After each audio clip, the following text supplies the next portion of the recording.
Hey guys, it's Chris Grano with the Graham Real Estate Group and Keller Williams here to talk to you today about smell.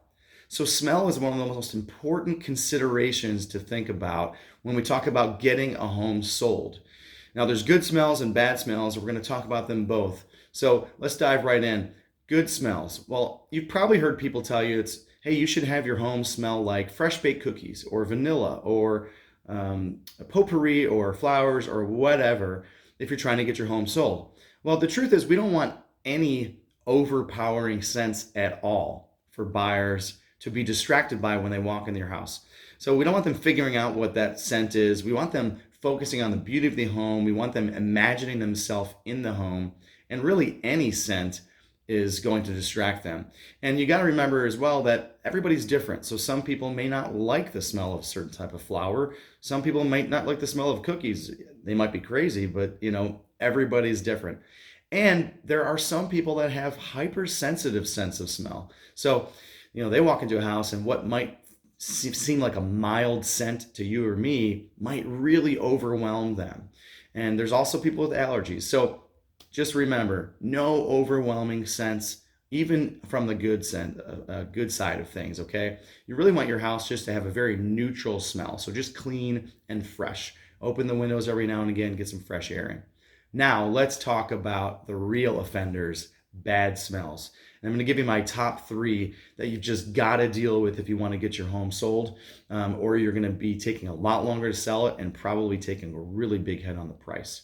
All right, so we're going to go from least offensive to most offensive, right? So first of all, let's talk about overwhelming cooking smells, right? So I love to cook. I know a lot of people do. Some of us love to cook foods that have a really powerful smell. And that might be garlic or onions or barbecue with like a rich smoke smell. It might be different types of curries or other foods that just have an overpowering scent. And listen, when you're eating food like that, part of that smell is part of the joy of it, right? It smells amazing. But afterwards, when it lingers in the house, boy, does it really stick around and it can be really offensive. So, number one, invest in a really good, high quality hood vent for your range that actually vents out of the house and takes that exhaust from the stove and kicks it out of the house. Whether you do that or not, you've also, before you sell the house, need to make sure that you really clean the kitchen, degrease those cabinets, bring in a cleaning crew to do it if you need to, but get rid of those smells so that when someone comes in, it's just fresh and clean. There's no overpowering smell. Okay. Number two, next worst is pet smell. Okay. Whether it's a cat or a dog or a hamster or a snake, whatever it is, it can be really overpowering.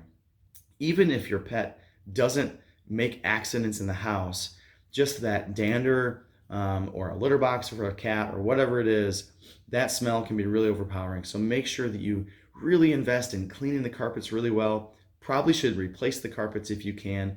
Get the vents cleaned out to get all that pet dander out, all those things.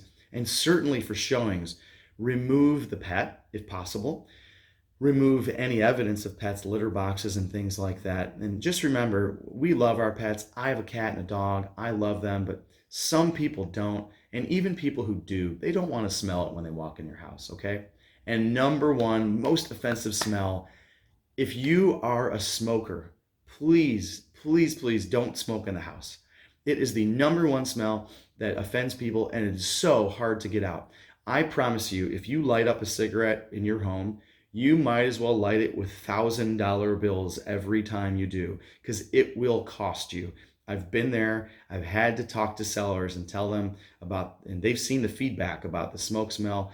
And every time we have to make a price adjustment, it's just painful. So if you're a smoker, smoke outside the house.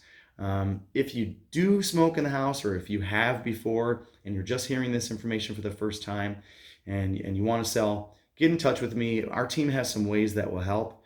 But really, it's not super cheap to take care of those kind of things. So, hey, just remember, keep your home smelling clean, fresh, neutral, no overpowering smells, good or bad, and it's going to be much better for you in getting that home sold.